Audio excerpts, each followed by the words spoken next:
नमस्कार, अस्सलाम वालेकुम, सत श्री अकाल, जय झूलेलाल। मैं हूं जी प्रेम मटलानी और आप देख रहे हैं हालात हाजरा का प्रोग्राम। हकीकत ये है, इब्तदा में आपसे दरख्वास्त है, चैनल ज़रूर सब्सक्राइब करें। दोस्तों, आजकल भारत के जो फाइनेंशियल कैपिटल है, मुंबई, बॉम्बे कहते हैं वैसे तो, ये सरकारी नाम आजकल उसका मुंबई है। वहाँ पर एक बिजनेस डिस्ट्रिक्ट है जिसे बीकेसी कहा जाता है, बांद्रा कुर्ला कम्प्लेक्स। नया ये बिजनेस डिस्ट्रिक्ट बनाया गया है। पहले नारीमन पॉइंट हुआ करता था, आजकल ये है। वहाँ पर पूरी दुनिया के लिए फिनटेक फेस्टिवल का एहतमाम किया गया है। फिनटेक यानी फाइनेंशियल टेक्नोलॉजी, उसका एक मेला जिसमें दुनिया की बड़ी बड़ी जो फिनटेक कंपनियां हैं वो हिस्सा ले रही है। अब कल से ये शुरू हुआ है, 28, 29, 30, आज दूसरा रोज़ है। आने वाली कल को इसका इख्तिताम हो जाएगा। कल भारत का जो रिजर्व बैंक ऑफ इंडिया है, सेंट्रल बैंक है यहाँ का, जैसे पाकिस्तान में स्टेट बैंक है, अमेरिका में फेडरल रिजर्व है, तो भारत का जो रिजर्व बैंक ऑफ इंडिया है उसने, उसका जो गवर्नर है जनाब शक्तिकांता दास, उसने हाज़रीन से मुखातिब करते हुए कहा कि मैं चाहता हूँ कि भारत का जो यूपीआई और रुपे कार्ड, ये दो एक फाइनेंशियल इंस्ट्रूमेंट्स हैं, आप समझ लीजिए। मैं समझा रहा हूँ थोड़ी देर में। इनको मैं चाहता हूं कि पूरी दुनिया में राज किया जाए। अब मैं इनका थोड़ा बैकग्राउंड बताता हूं आपको। जब कोरोना का वक्त था, 20 की बात है, लॉकडाउन था, और उस वक्त ये कोरोना एक किस्म की छूत की बीमारी थी। तो हालत ये हो गई कि एक आदमी दूसरे आदमी को कोई भी अदायगी करे रकम की, तो जाहिर है वो तो नोट देगा, और नोट एक आदमी अपने हाथ से पकड़ कर दूसरे आदमी के हाथ में देगा, जिससे बीमारी फैलने का खतरा लाहक था। उससे निपटने के लिए भारत ने कैशलेस ट्रांजैक्शन जो है ना, उसको मुरव्वज करना शुरू किया, और उसके लिए एक कारपोरेशन बनाई गई भारत सरकार ने, national payment corporation of India, NPCI. और उसने एक सॉफ्टवेयर बनाया। इतना तो आपको इल्म है कि दुनिया में अभी एकदम एक नंबर पे, न भी कहें एक नंबर पे, तो अमेरिका ही है कंप्यूटर की टेक्नोलॉजी में, लेकिन भारत भी उससे पीछे नहीं है, और तकरीबन साथ साथ चलता रहता है। वहाँ पर सैन फ्रांसिस्को या सैन होजे में सिलिकॉन वैली है, तो हमारे यहाँ बेंगलोर में सिलिकॉन वैली है। खैर, मैंने अर्ज़ किया कि भारत ने, एनपीसीआई ने एक नया इंस्ट्रूमेंट जारी किया, UPI, unified payment interface.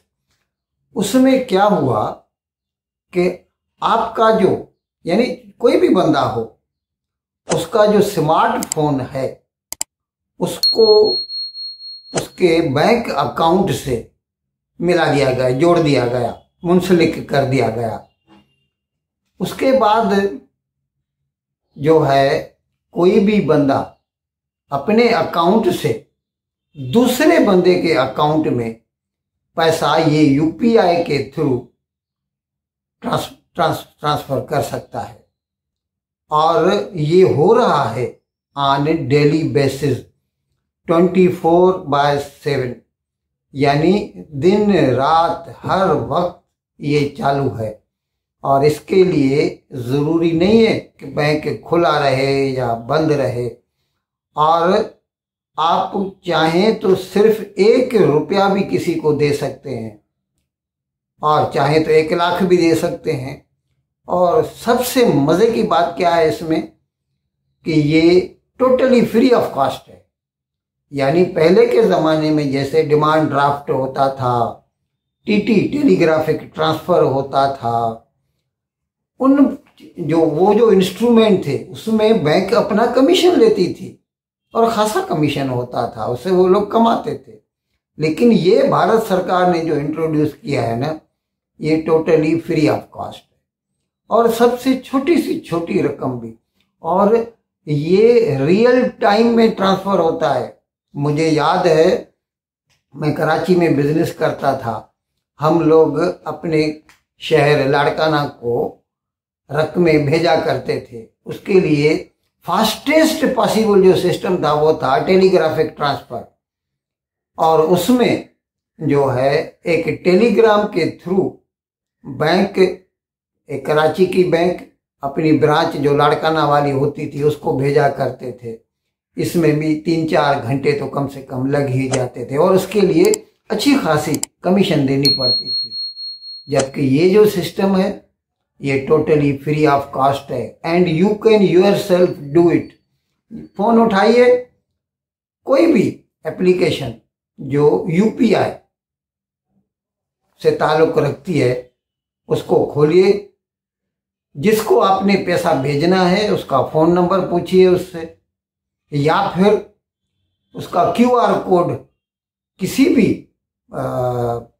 Establishment हो, बिजनेस एस्टेब्लिशमेंट, उसके पास उसका क्यूआर कोड हो, उसको स्कैन कीजिए और उसको पैसा भेज दीजिए।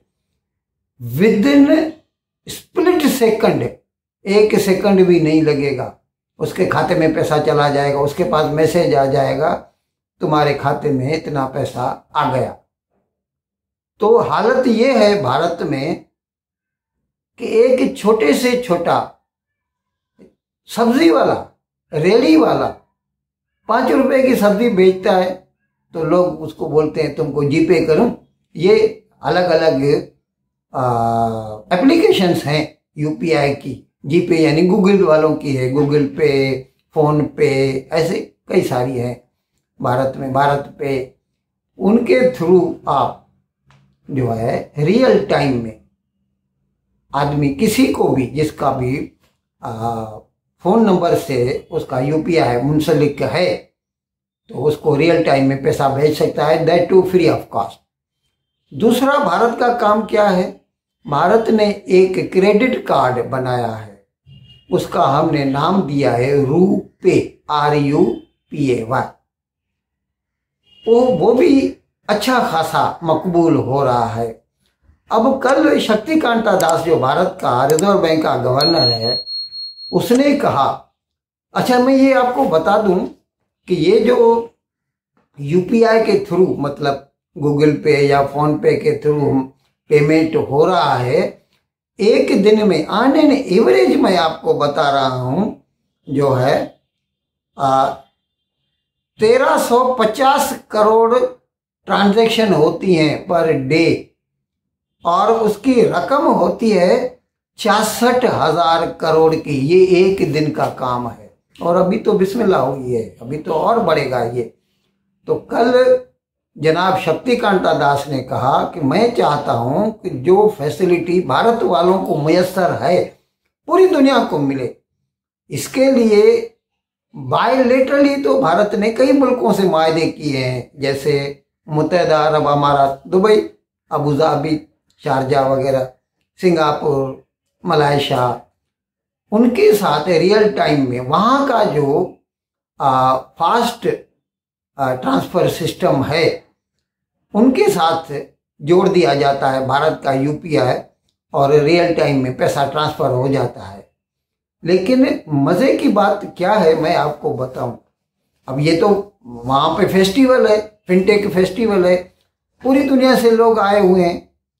अमेरिका का जो फेडरल रिजर्व है, वहाँ का सेंट्रल बैंक है, उसका एक मेंबर आया हुआ है। पूरा बोर्ड ऑफ होता है ना, जो बोर्ड होता है गवर्निंग बोर्ड, तो चीफ तो होता है गवर्नर, दूसरे होते हैं मेंबर, कुछ डिप्टी गवर्नर भी होते हैं। उन साहब का नाम है क्रिस्टोफर जे वालर। अब उसको ये बात अच्छी नहीं लगती, वो कहता है, अभी वो एक किस्म की मफरूजे खड़े करता है कि आप ये जो फास्ट ट्रांसफर सिस्टम है, इससे फिर मनी लॉन्ड्रिंग बढ़ेगी, टेररिज्म का पैसा ट्रांसफर होगा। अब जबकि हकीकत ये है कि हमारा जो एम्फसिस है, जो जोर है भारत का रिजर्व बैंक ऑफ इंडिया का या शक्तिकांता दास का या भारत की जो national payment corporation of India है उसका, उसमें ज्यादा जोर इस पर है कि ये सस्ते में सस्ता ट्रांसफर हो, फ्री में ट्रांसफर हो। अब इससे क्या होता है कि अगर ये राइज कर दिया जाए दूसरे मुल्कों में, तो आपको मालूम है दुनिया में 2 ही किस्म के क्रेडिट कार्ड चलते हैं, एक वीजा, दूसरा मास्टर कार्ड। किसी भी बैंक का ले लीजिए, either it will be link to Visa और मास्टर कार्ड। अब उससे जो वो कंपनियां हैं, ये दोनों अमेरिका से ताल्लुक रखती हैं, उनको अपना तख्त हिलता हुआ दिखाई देता है। अरे यार, ये तो फिर करोड़ों की कमाई डॉलर्स की हमारी चली जाएगी, और वो उनको पसंद नहीं है। इसके लिए वो एक मफरूजा खड़ा करते हैं कि इससे टेररिज्म की फाइनेंसिंग होगी और इससे मनी लॉन्ड्रिंग होगी। भाई मेरे, आप उसके लिए एक आध फिल्टर लगा सकते हैं, उसमें चाहें तो उसको यकीनी बना सकते हैं, लेकिन कम से कम अगर उसकी कॉस्ट कटिंग होती है, जो कि मास्टर कार्ड, वीजा कार्ड वाले कमाते हैं, खासा कमाते हैं वो, इन दोनों कार्ड वाले, ये जो ट्रांजैक्शन होती हैं। अच्छा, ये मजे की बात बताऊं आपको, इवन अमेरिका में इतना जल्दी नहीं होता और इतना फ्री में नहीं होता जितना यूपीआई के थ्रू हिंदुस्तान में होता है। कहीं पे भी नहीं होता पूरी दुनिया में। ये हिंदुस्तान पहला मुल्क है जिसने ये सिस्टम राइज किया है, और जिसकी वजह से अमेरिका वालों को अच्छा नहीं लगा। अब वो तो, और बाद में क्या कहता है, तकरीर करने के बाद लास्ट में वो कहता है, कल वो भी था वहां पर बीकेसी में फिनटेक फेस्टिवल में, कि ये जो कुछ मैं कह रहा हूं ना, ये मेरे पर्सनल ख्यालात हैं, it is my personal opinion. मेरे भाई, तुम इस वक्त फेडरल रिजर्व को रिप्रेजेंट करने आए हो, you can not put up your personal thoughts before others. बोलो सीधा फेडरल रिजर्व का इसके बारे में क्या ओपिनियन है, वो कैसा चाहते हैं, जिम्मेदारी लियो। बाकी ऐसा खाली एक हवा खड़ा कर देना, एक भूत खड़ा कर देना कि इससे टेररिज्म फाइनेंसिंग होगी या मनी लॉन्ड्रिंग होगी, that it doesn't cut well with we people. इन अल्फाज के साथ आज का प्रोग्राम ख़त्म करने की आपसे इजाज़त चाहता हूँ, लेकिन विदाई लेने से पहले एक मरतबा फिर आपसे मेरी दरख्वास्त है कि जिस किसी साहब या साहिबा ने अब तक हमारे इस चैनल को सब्सक्राइब नहीं किया, अज़रा करम इसको जल्द से जल्द सब्सक्राइब करें, प्रोग्राम को लाइक करें, शेयर करें और घंटी का बटन दबाना न भूलें। बहुत बहुत शुक्रिया। खुदा हाफिज़।